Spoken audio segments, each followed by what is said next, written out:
Welcome to part 6 of my chat about Fire Emblem Genealogy, the Holy War. If you haven't checked out the story up till now, you may want to start back at part 1, maybe part 4 if you want to be a little cheeky, but wherever. I ain't your parent. Welcome aboard as we cover chapters 10 and the Epilogue.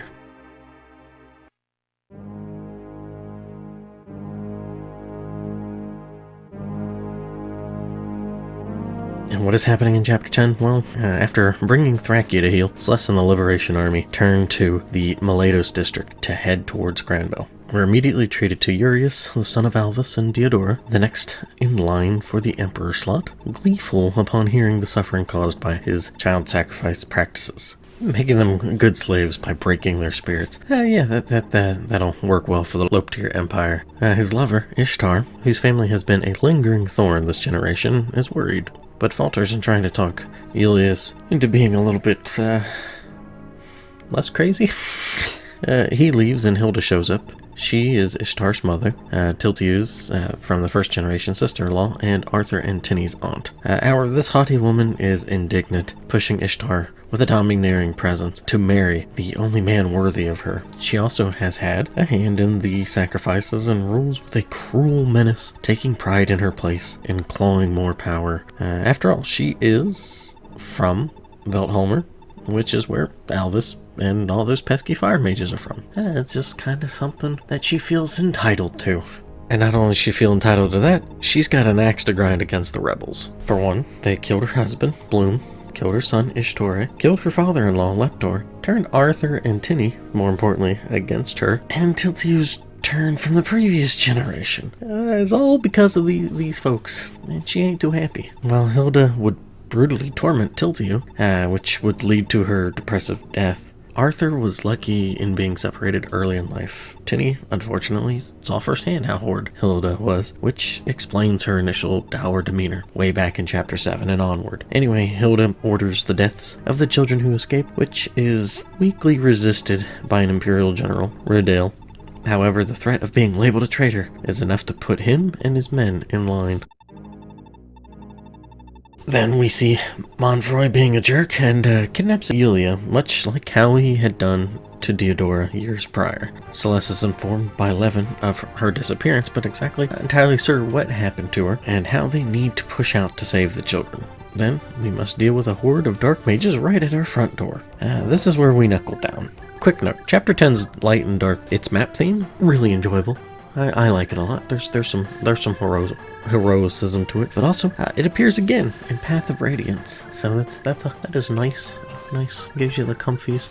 I think it's listed as I think it's called Side Battle as the theme for it. Good tune. Anyways, time to punch through the welcoming party and ready to meet Riddale and his troops. He's a stout enemy unit and will quickly reveal if you have been leveling up your characters properly or not. Well, as properly as you can. With RNG, to deal with what's to come. Taking them down, save the children, and shuffle Hilda off too.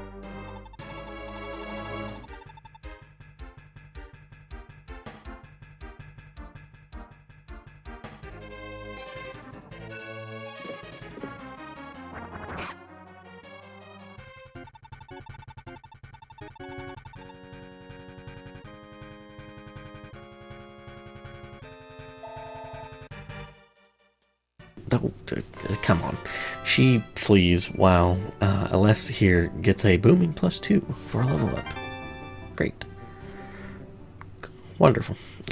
Anyway, capture the castle and the one to the west so we can head northward into the Maw of Miletos. That maw, there's a whole lot of jagged troubles. Lots of dark mages, both long-ranged and the typical range of magic as one programs. Plus, sleep staves galore. This is where Aless with his holy weapon, and maybe a couple others, are going to be leaned on heavily. If the attack unit's magic defense is lower than the caster's magic attack, that unit is taking a nap. Slightly uncouth behavior for the battlefield, but it is what it is. While this will bog down progress, it's not too much of an issue, except we have a bigger problem. Julius, the bloodthirsty psycho that he is, has a fun, entertaining game. He convinces Ishtar to join in a killing game. This is when we'll see just how troublesome Julius is going to be. With his dark bloodline powers, dang near every attack is halved. With such high defense as well, he's a bad young man.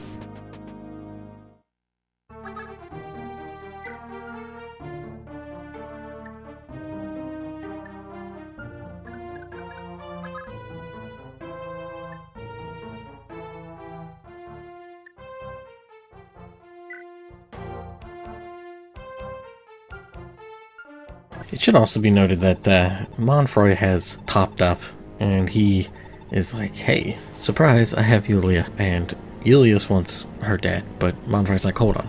There's something I wish to do with this person with the holy blood of Naga. And Julius relents, but it's like, don't disappoint me. AKA the number one mistake of bad guys. Letting the one problem continue to be a problem, even though it's not nagging at the moment.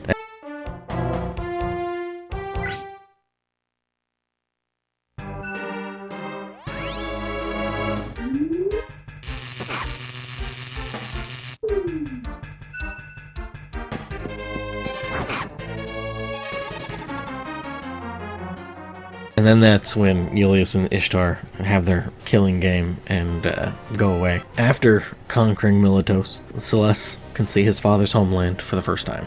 And from Chalfie, bridge appears and troops stream towards it, while another small group bolts toward a bishop who has a gaggle of children with him in tow. You'll want to save him and the children. Not simply because it's the right thing to do, but he has done something.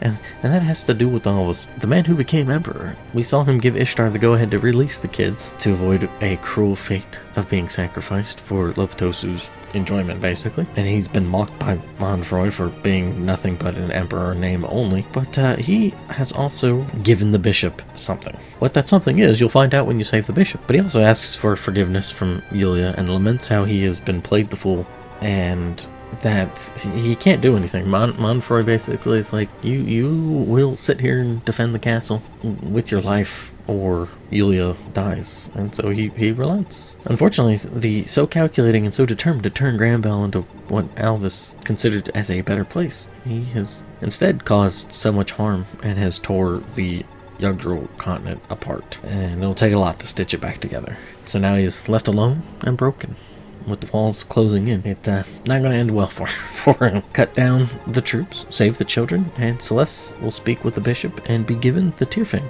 And it is important to have Celeste avenge his father's murder. This can be troublesome, but extra credit for those who do it with the Silver Sword given to Sigurd by Alvis back in the prologue.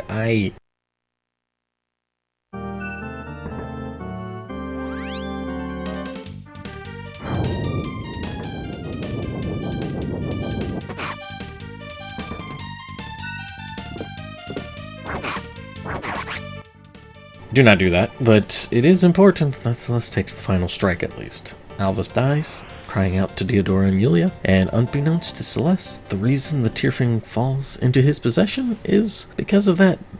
That was what he gave the bishop. Emperor Alvis caused all the damage, but in the end he does try to do something right to correct the wrongs that have been done. Any small step, as he felt entirely cornered and flanked without any way of doing anything else. But don't let Celeste capture Chalfie immediately. Instead, be contemplative and walk that rocky shore where he'll be met by ghosts of his parents. Diodora is somber at hearing Celeste's boast of killing Alvis. She even asks about Julius and Julia. Sigurd is also tough on his son, telling him he still needs to bring himself closer to the people to help the world heal. Celeste gets a life ring for the otherworldly encounter, and then capture Chalfie. Not necessarily as, the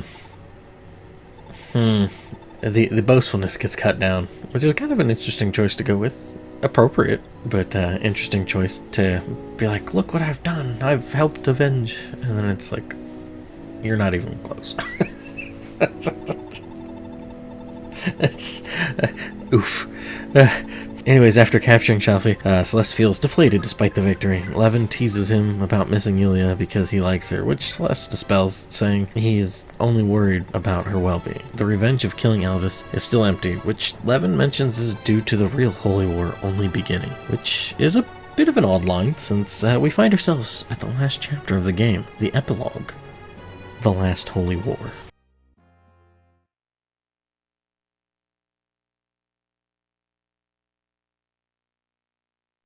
We open with Julius remarking how his father had died, used and expended, just kind of left to his own. Manfroy reassures the new emperor that it was a necessary thing to happen, as Alvis's Crusader bloodline would have eventually turned on the Loptir Empire. Julius turns his focus to his sister, Yulia, who says her brother changed when he was given that dark tome. The Dark Dragon seemingly comes out, denouncing her as the carrier of his most hated enemy, Naga. However, what is an obvious ploy to maneuver into a powerful enough position to counter Julius and bring him to heel, Manfroy pleads to spare Yulia for his own purposes still. In an act of suspicious clemency, the Avatar of Obtosu grants the request, as Manfroy also informs the ruler that those of Dozel, Brian and Bishop Rodon, have been told to retake Chalfie and put down the rebellion for good. Pan down to our leader in blue talking with Levin, who's saying this is it. This is the time to go. When Celeste asks how Levin knows so much, he sort of sidesteps the question to hint at the big discovery to come. The talk of ancient dragon tribes, Bishop Gal from centuries ago traveling and drinking the blood of Loptosu as a pact, granting the bishop dark powers he would use to enthrall many upon his return to the Yugdor continent. After all this, when Celeste brings up the Crusaders and how they fit into what he's talking about, Levin pivots again after mentioning Darna, as the fighting is about to commence. Head east and conquer Edda, which will elicit disappointment from Levin.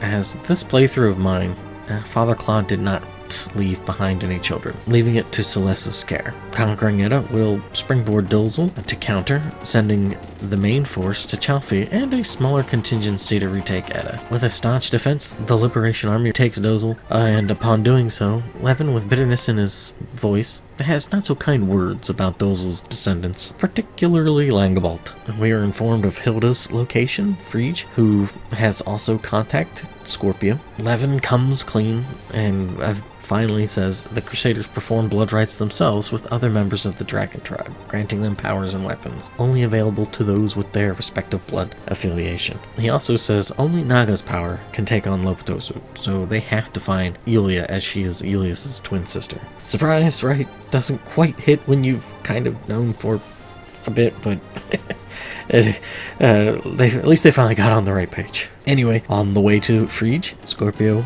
will appear. Horse riders and the woods really don't mix. Plus, knowing ahead of time makes it a wee bit easier to contend with. A bit of advice: he isn't triggered until Celeste reaches a certain point, so set up if you don't want to contend with Scorpio's Beige Ritter army. Not dire to do so. The fighting ought to be relatively breezy considering this is the final battle, until after taking Frege.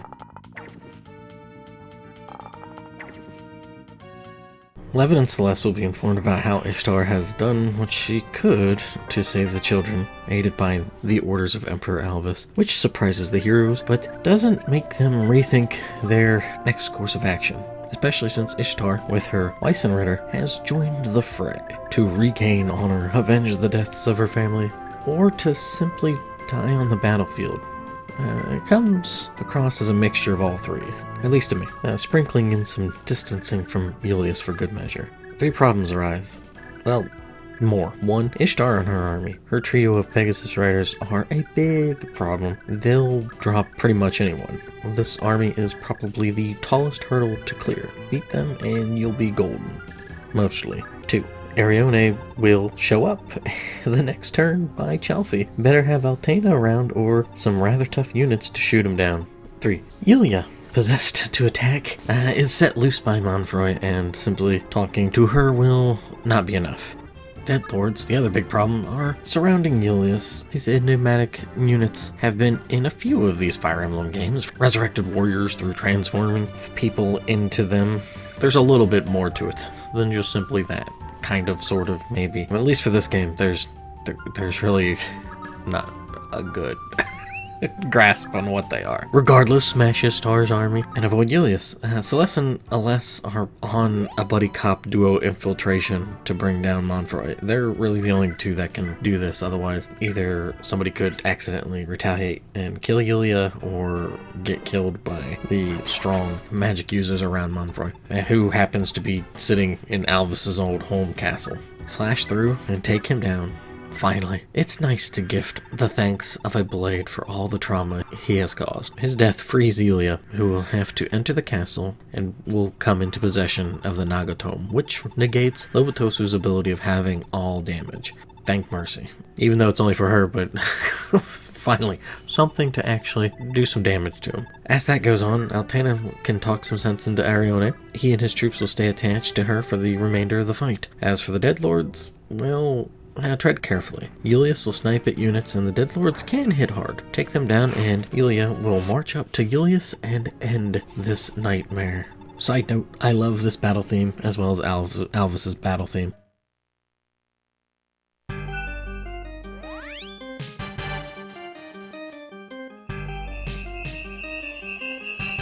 Great stuff. I also like how it cuts to silence when Julius gets cut down. Lobotosu swears vengeance. Wait. Hold on. Time out. If Celeste strikes the killing blow, Lobotosu vows he will return as long as evil, hatred, yucky stuff remains in the hearts of people. If Yulia does the final strike, Lobotosu is annoyed to have been stopped by Naga again. Then we are treated to a glorious 16-bit cutscene.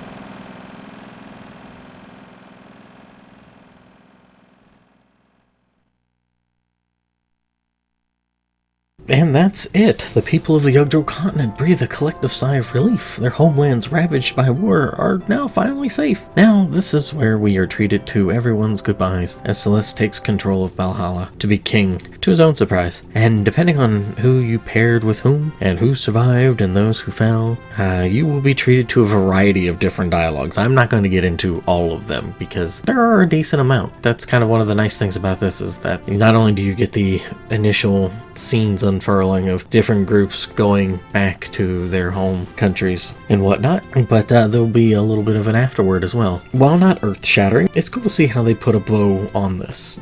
So many territories and lands have a twist here and there. If no one survives to be able to rule, it falls to Celeste to guide it. And much like history, myths and legends, the deeds are recorded, lauded in the moment, before receding into the mists of time. The separation is complete, as we are treated to the ending credits detailing what occurs throughout the Yogdro continent. If players are good enough to get an A rank overall, you're treated to a little extra, but alas, wasn't good enough this time around. However, there's always next time.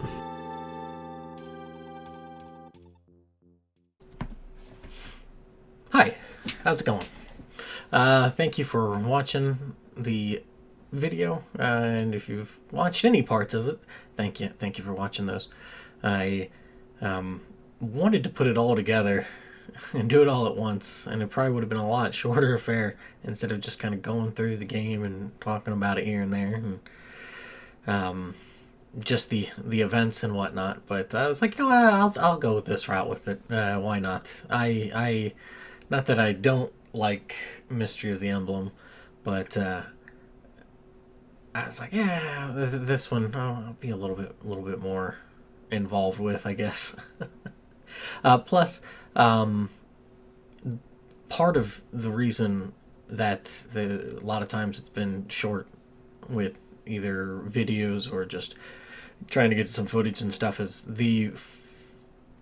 I think it was about 92 gigs just for recording stuff for chapters 10 and the epilogue, which is a chapter in it to itself.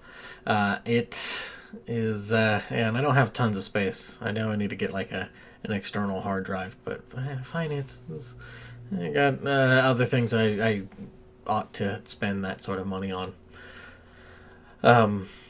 So yeah, I say all that to come out and say that I intend to. Initially, I intended to just stitch it all together and be like, here's one long episode of it. Ta-da! But as I had been doing this slowly, ever so slowly, I thought, you know what, it would probably be appropriate, or more appropriate, or better, or one of those sorts of words, to intersplice the parts with stuff, whether that's information about the game, maybe some of the silly, say it's okay for Genealogy of the Holy War commercials and stuff like that, and go that route with it. Plus, while I think I alluded to it briefly, and not so much in part 6, but more so in part 5, other than saying to be continued, there is, you can play and mix and match the pairings outside of like the main ones they want for the story, or that they have for the story. And there's even ones where you can play through and just have no pairings, other than the ones in the story. So what I intend to do is do that, and have that as a secondary little thing. Not that it changes a whole ton. There are some odds and ends. It'll make it a little bit more difficult. There's some neat things about having that happen. That, yeah, because truthfully have never played that way. Like, I've always tried to make some sort of pairings happen, and it's not like it's that difficult to do for the game. So a lot of times it's just by sheer coincidence, happenstance, what have you, to be like, okay, here you go, ta-da. So yeah, I got that, and then yeah, that's so I'm gonna add that on to and then eventually hopefully get out just all of that together, and who knows how long that'll end up being. It'll be a little bit of a little bit different for me, since I outside of ramblings and just kind of straight talking to camera, I don't quite do the video stuff, or at least that long. I think the longest one I had ever done before might have been the one from eons ago, the last story versus Xenoblade. That's probably at least like 12, 13 years ago. Eons ago. So yeah, and then I kind of gave an answer that people didn't like, but